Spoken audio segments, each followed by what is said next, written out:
విశాఖ 2021 ఫిబ్రవరి 12న MLA పదవికి రాజీనామా చేస్తూ ఈరోజు ఓటమి భయంతో తన రాజీనామాను ఆమోదించారని మాజీ మంత్రి ఉత్తర నియోజకవర్గం ఎమ్మెల్యే గంటా శ్రీనివాసరావు అన్నారు. విశాఖ తెలుగుదేశం పార్టీ కార్యాలయంలో ఏర్పాటు చేసిన మీడియా సమావేశంలో ఆయన మాట్లాడుతూ, నా రాజీనామా ఆమోదం విషయంలో ఒక కుట్రకోణం దాగి ఉంది. కేవలం మరికొన్ని రోజుల్లో జరగనున్న రాజ్యసభ ఎన్నికల్లో ఓడిపోతారనే భయంతోనే నా రాజీనామాను స్వార్థబుద్ధితో ఆమోదించారని ఆయన అన్నారు. స్పీకర్ నన్ను సంప్రదించకుండానే నా రాజీనామాను ఆమోదించారు. నేను రాజీనామా చేసిన స్పీకర్ నిర్ణయం తీసుకునే విషయంలో పాపం ఆయనకు కూడా సొంతంగా నిర్ణయం తీసుకునే హక్కు లేకుండా పోయిందని అన్నారు. అందరికీ నమస్కారం. ఏదైతే ఒక పవిత్రమైన ఆశయంతో ఒక మంచి లక్ష్య సిద్ధి కోసం 2021 ఫిబ్రవరి 12న నా ఎమ్మెల్యే పదవికి రాజీనామా చేశాను. ఆ రాజీనామా చేసిన తర్వాత మీ అందరూ కూడా తెలుసు, స్వయంగా హానరబుల్ స్పీకర్ గారిని కూడా కలిసి ఆ రాజీనామాని ఇట్లా స్పీకర్ ఫార్మేట్లో ఇచ్చాం, ఆమోదించండి అని చెప్పి ఆయన ఆమోదాల వలస ఆయన గృహానికి వెళ్ళి ఆయన్ని రిక్వెస్ట్ చేయండి పర్సనల్గా. అంతేకాదు ఆ తర్వాత ఒక 2-3 సార్లు ఫోన్లో కూడా మాట్లాడారు స్వయంగా.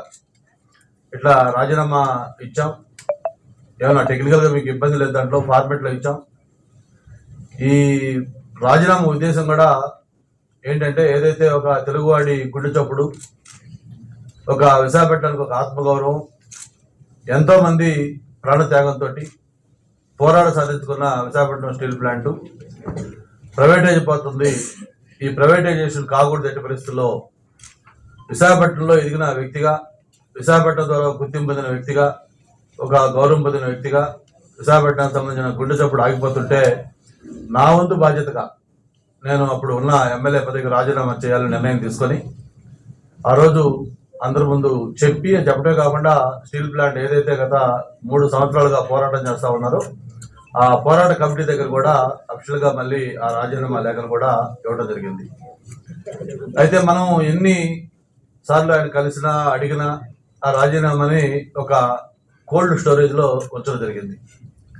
రాజీనామాని అయితే కోల్డ్ స్టోరేజ్లో ఉంచారు, కానీ ఆ రాజీనామా ఎఫెక్ట్ తోటి ఆ మూమెంట్ కొంచెం ట్రిగ్గర్ కావటం, ఆ తర్వాత మన సోదరులు పల్లా శ్రీనివాస్ గారు ఆమరణ నిరాహార దీక్ష చేయటం, అది మరింత ఉధృతం కావటం, మరి మా నాయకులందరూ కూడా బండారు గారు కావచ్చు, బాబ్జీ గారు కావచ్చు, లేకపోతే ఎమ్మెల్సీ రామారావు గారు కావచ్చు, మిగతా పార్టీకి సంబంధించిన నాయకులు, అఖిలపక్షం అందరూ కూడా ఎప్పటికప్పుడు ఆ పోరాట కమిటీ చేస్తున్న కార్యక్రమాల్లో పాల్పంచుకుంటూ దాన్ని ఇప్పటిదాకా కూడా కొనసాగిస్తున్న విషయం మనం చూస్తా ఉన్నాం.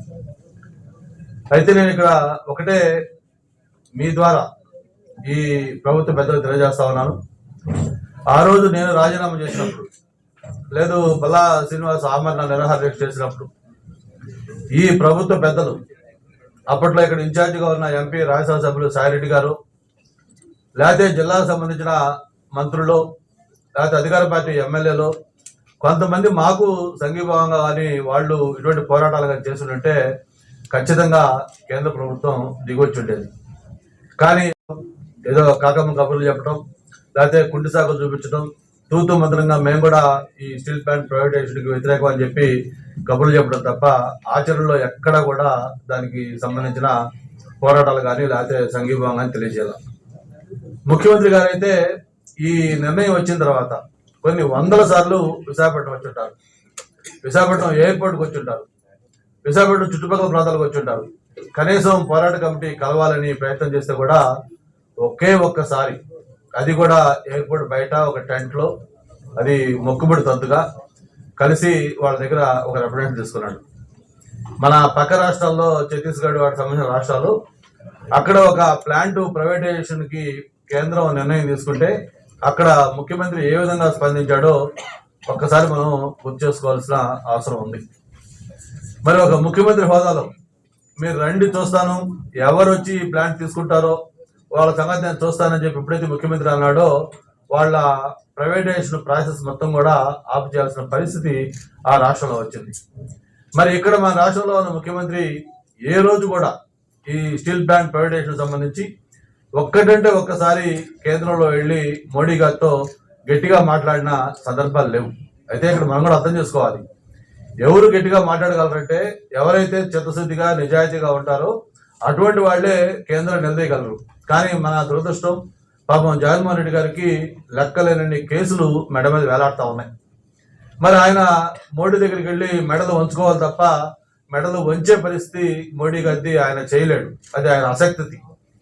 ప్రజలైతే మద్దతు ఇచ్చారు, బ్రహ్మాండంగా 151 ఎమ్మెల్యేలు 22 ఎంపీలు గెలిపించారు, ఒక బ్రహ్మాండమైన మ్యాండేట్ ఇచ్చారు. కానీ ఆయనకున్న కేసులకు భయపడిపోయి ఢిల్లీకి వెళ్ళిన ప్రతిసారి కూడా మోడీ గారికి మసాజ్ చేస్తున్నారు తప్ప ఆయన మెడలు వంచే ప్రయత్నాన్ని ఎప్పుడు కూడా చేయలే. ఏ ఒక్కసారైనా కనీసం ఈ స్టీల్ ప్లాంట్ ఇట్లా కోట్ల మందికి సంబంధించిన గుండె చప్పుడు, వేలాది మంది ఉద్యోగులు ఉన్నారు, లక్షలాది మంది పరోక్షంగా ఉన్నారు, కార్మికులు ఉన్నారు, నిర్వాసితులు ఉన్నారు. ఇంత స్టీల్ ప్లాంట్ అనేది తెలుగువాడికి ఒక ఆత్మగౌరవం. దీన్ని ఎట్టి పరిస్థితుల్లో కూడా ప్రైవేట్ చేయడానికి వీల్లేదు. మీరు మైన్స్ అలొకేట్ చేయండి, లేకపోతే ఇంకేదైనా ఆల్టర్నేటివ్ దానికి సొల్యూషన్ చెప్పండి, ఫైనాన్షియల్ అసిస్టెన్స్ ఇవ్వండి అని చెప్పని ముఖ్యమంత్రి హోదాలో ఏ రోజున ఒక్కసారైనా మోడీ గారిని అడుగుంటే ఈ రోజు ఈ పరిస్థితి వచ్చి ఉండేది కాదు. మరి గతంలో నేను ఎంపీగా ఎర్రనాయుడు గారు, ఎంవీఎస్ మూర్తి గారు మంది ఎంపీలుగా ఉన్నప్పుడు కూడా ఒకసారి వాజ్పేయి గారు ప్రధానమంత్రి గారు అప్పుడు కూడా సేమ్ డిజినెస్మెంట్ ప్రపోజల్ పెట్టి కొంత దీన్ని డైల్యూట్ చేయాలని ప్రపోజల్ వస్తే ఆ రోజు ఎర్రనాయుడు గారి ఆధ్వర్యంలో చంద్రబాబు నాయుడు గారి ఆదేశాల మేరకు మేమందరం కూడా వాజ్పేయి గారిని కలిస్తే ఆ ప్రపోజల్ ఆగిపోయిన విషయాన్ని కూడా ఈ సందర్భంగా గుర్తు చేసుకోవాల్సిన అవసరం ఉంది. పిల్లవాడు అడిగినా కూడా ఎందుకు ఈ రాజీనామా 3 ఏళ్ల తర్వాత హడావిడిగా మీరు యాక్సెప్ట్ చేశారు అంటే అందరికి తెలిసిన ఒకే ఒక్క సమాధానం, ఏం లేదు, రానున్న రాజ్యసభ ఎన్నికలు ఉన్నాయి.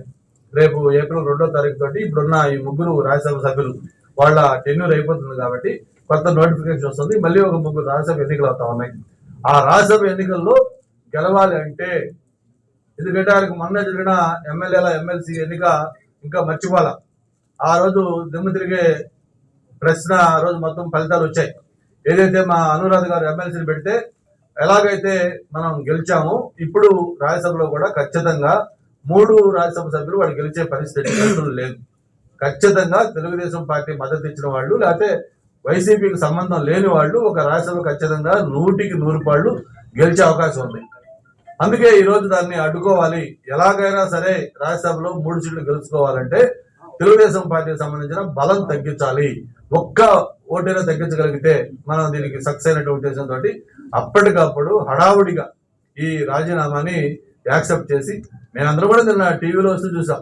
కనీసం చేసిన వాళ్ళకి కానీ లేకపోతే మిగతా వాళ్ళకి కానీ అడుగుతారు, ఇట్లా మీరు రాజీనామా చేశారు, రాజీనామాని ఇప్పుడు ఆమోదిస్తున్నాం, మీకు సమర్థమేనా, లేకపోతే ఏమైనా మీకు ఏమైనా విత్డ్రా చేసుకుంటారో సంథింగ్ అడుగుతారండి. ప్రొసీజర్ గతంలో ఎప్పుడు రాజీనామా చేసినా కూడా ఎవరైనా అది ఒక ప్రొసీజర్. ఆ ప్రొసీజర్ ఎక్కడ కూడా ఫాలో కాల.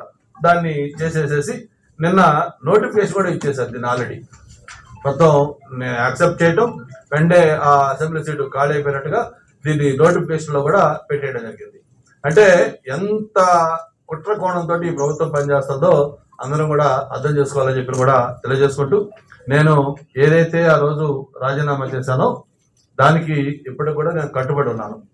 నాట్ ఓన్లీ రాజీనామా, ఆ భగవంతుడి దయ వల్ల, విశాఖ ప్రజల ఆశీస్సులతోటి, మా చంద్రబాబు నాయుడు గారి యొక్క దీంతో ఇప్పటిదాకా అన్ని పదవులు కూడా చేసే అదృష్టం అవకాశం నాకు కలిగింది. చిన్న వయసులోనే ఎంపీ అయ్యాను, కంబైన్డ్ స్టేట్ లో మంత్రి చేశాను, కొత్త స్టేట్ లో మంత్రి చేశాను, 4 సార్లు ఎమ్మెల్యేగా గెలిచాను. కంటిన్యూగా 99 నుంచి ఇప్పటిదాకా కూడా ఏదో ఒక పదవిలో ఉంటూ వచ్చాను. మరి ఇదే కాదు, భవిష్యత్తులో విశాఖ స్టీల్ ప్లాంట్ సంబంధించి దాన్ని కాపాడుకోవడం కోసం ఎలాంటి త్యాగానికైనా మేము అందరం సిద్ధంగా ఉన్నాం. నాట్ ఓన్లీ ఎమ్మెల్యే పదవుల రాజీనామాలు, ఇంకా అవసరం అయితే అంతకు మించి త్యాగాలు కూడా మేము సిద్ధంగా ఉన్నాం అని చెప్పి ఈ సందర్భంగా తెలియజేసుకుంటూ, ఏదైతే జగన్మోహన్ రెడ్డి గారు మాట తప్పను మడం తిప్పనన్నాడో, ఎలా రాజకీయం మడత పడుతున్నాడో మనం చూస్తా ఉన్నాం. ముఖ్యంగా విలువలకు సంబంధించి ఆయన మాట్లాడాయన ఆ విలువలకు ఎలా సిలువలు వేస్తా ఉన్నాడో మనం చూస్తా ఉన్నాం. నేను జగన్మోహన్ రెడ్డి గారిని ఒకటే ఛాలెంజ్ చేస్తా ఉన్నాం ఈ మీడియా ద్వారా. మేము స్టీల్ ప్లాంట్ ప్రైవేటైజేషన్ కాకుండా ఉండటం కోసం రాజీనామా చేసి ఎలా పోరాటానికి సిద్ధమయ్యామో, మీకు దమ్ము ధైర్యం ఉంటే మీరు ఎప్పటికైనా సరే కేంద్రాన్ని నిలదీయగలరా, లేకపోతే పార్లమెంట్లో రేపు సెషన్ జరుగుతూ ఉన్నాయి, మీ పార్లమెంట్ సభ్యులు దాని మీద పోరాటం చేయగలరా, అవసరం వస్తే మొత్తం ప్లే కార్డులు పెట్టుకొని మేము పార్లమెంట్లో స్తంభింప చేయగలరా, లేదు మేము రాజీనామా చేస్తాం గంటా శ్రీనివాసరావు చేసినట్టుగా లేదు పల్లా శ్రీనివాస్ చేసినట్టుగా మేము ఆమరణ దీక్ష చేస్తామని చెప్పని చెప్పే దమ్ము ధైర్యం మీ పార్టీలో నాయకులకు కానీ మీకు కానీ ఉందా అని చెప్పని ఈ సందర్భంగా ఒకటే అడుగుతా ఉన్నాం.